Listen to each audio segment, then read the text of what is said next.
Singhu border पर जब मौजूद हैं, यहाँ पर आपको बता दें कुंदन सिंह मेरे सहयोगी, उनकी एक रिपोर्ट हम आपको दिखाएंगे। लेकिन उससे पहले मेरे साथ मेरे तमाम सहयोगी अलग अलग बॉर्डर से जुड़ चुके हैं। मैं खुद सिंघू बॉर्डर से, इसके अलावा मनीष कुमार टीकरी बॉर्डर से, पवन मिश्रा गाजीपुर बॉर्डर से, दिव्या अग्रवाल, क्योंकि दिल्ली सरकार जो है वो एक प्रस्ताव पास करने वाली है 23 नवंबर को, जो इस कृषि कानून को अधिसूचित किया था उसके खिलाफ दिल्ली विधानसभा का विशेष सत्र, और उसमें प्रस्ताव पास होगा, उसकी इंफॉर्मेशन लेंगे। लेकिन सबसे पहले सिंघू बॉर्डर पर फोर्सेस की तैनाती बढ़ा दी गई है। मेरे सहयोगी कुंदन की एक रिपोर्ट आपको हम दिखाते हैं।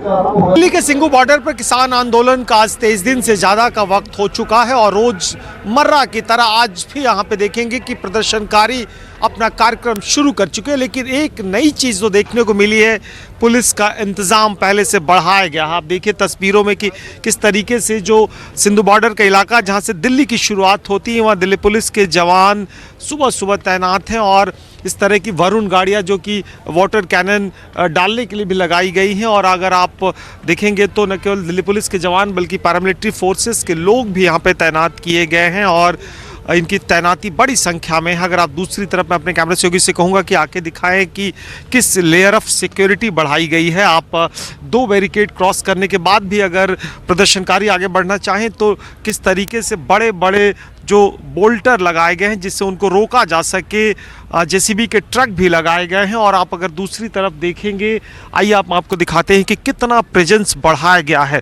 अगर पूरे इस इलाके की बात करें तो हजारों की संख्या में पुलिस बल तैनात हैं और न केवल पुलिस बल बल्कि पुलिस के बड़े आला अधिकारी भी उनको सुबह सुबह ब्रीफ कर रहे हैं। तो आप दूसरी तरफ देखेंगे कि पूरा एक तरह से कॉर्डन ऑफ किया गया है कि अगर कोई भी प्रदर्शनकारी जाना चाहे तो नहीं निकल सकता। और देखिए कि ये पूरा जो इलाका है आप देखेंगे कि एक तरह से छावनी में तब्दील कर दिया गया है। आप सुबह सुबह का वक्त है और पुलिस बल की तैनाती लगातार हो रही है और ये अमूमन पिछले कुछ दिनों में इनकी संख्या लगातार बढ़ाई गई है। आप देखिए कि पूरा जो ये एमसीडी का टोल प्लाजा जहाँ से आप दिल्ली का वो हिस्सा जो व्यावसायिक गाड़ियां हैं टोल प्लाजा क्रॉस करने के बाद जाती है, अब देखिए पूरा एक तरह से पूरा इलाका छावनी में तब्दील है। अलग अलग पुलिस के कैंप है, अलग अलग स्तर के बैरिकेड हैं, इस तरह के ट्रक बड़े खड़े किए गए कि जरूरत पड़े तो इनको रोका जा सके। इस तरह की सिक्योरिटी आगे भी आपको देखने को मिलेगी। लेकिन ये एक नई चीज़ ज़रूर देखने को मिल रही है कि पुलिस की जो संख्या, पुलिस की जो मौजूदगी यहाँ पर लगातार बढ़ाई जा रही है, क्योंकि जो सोर्सेज बता रहे हैं कि अगर बातचीत ट्रेंड टूटा और जिस तरीके से अगर किसान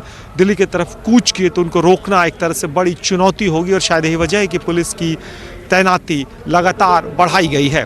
तो वो जो छावनी जिसे आप देख रहे थे सिंघू बॉर्डर पर, कुंदन सिंह की रिपोर्ट, उसी छावनी के बीच जब मौजूद हो, देखिए यहाँ पर जैसे मीडिया कैमरा सामने आता है किसान बातचीत करना चाहते हैं क्योंकि सरकार तक अपनी बात पहुँचाना चाहते हैं।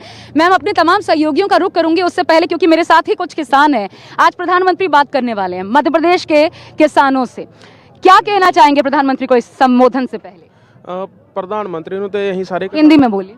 प्रधानमंत्री को तो हम सारे किसान भाई यही कहना चाहेंगे कि वो और कोई बयान ना दागें। उसके लिए अच्छा होगा कि वो ये बयान दाग दें कि मैं कृषि के 3 कानून हैं जो काले कानून किसानों पर जबरी थोके जा रहे हैं, मैं उनको वापस लेता हूं, क्योंकि इसी में किसानों की भलाई है, इसी में देश की भलाई है, इसी में प्रधानमंत्री की भलाई है। बाबा जी क्या कहेंगे?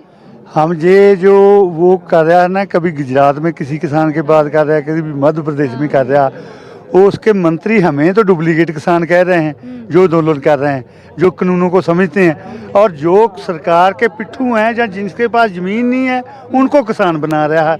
और वो उनको आपके माध्यम से हम ये बात चाहते हैं कि संदीप चौधरी जी उनको पूछे कि उनके पास ज़मीन कितनी है। ठीक है, देखिए बात यह है, कभी गुजरात के किसानों से बात, कभी मध्य प्रदेश के किसानों से बात। यहाँ के किसान ये कह रहे हैं हमसे बात कीजिए, क्योंकि उनका दर्द हमारा दर्द एक जैसा है। जैसा कि गुजरात में भी जब कच्छ में सिख जो किसान थे उनसे बातचीत की थी प्रधानमंत्री ने। नमस्कार, मैं हूं मानक गुप्ता। अगर आपको हमारा ये वीडियो पसंद आया हो तो इसे लाइक और शेयर जरूर करें, और हाँ, हमें सब्सक्राइब और फॉलो करना ना भूलें ताकि आप देश और दुनिया की कोई खबर मिस ना करें। तो जुड़े रहिए हमारे साथ और देखते रहिए न्यूज़ 24।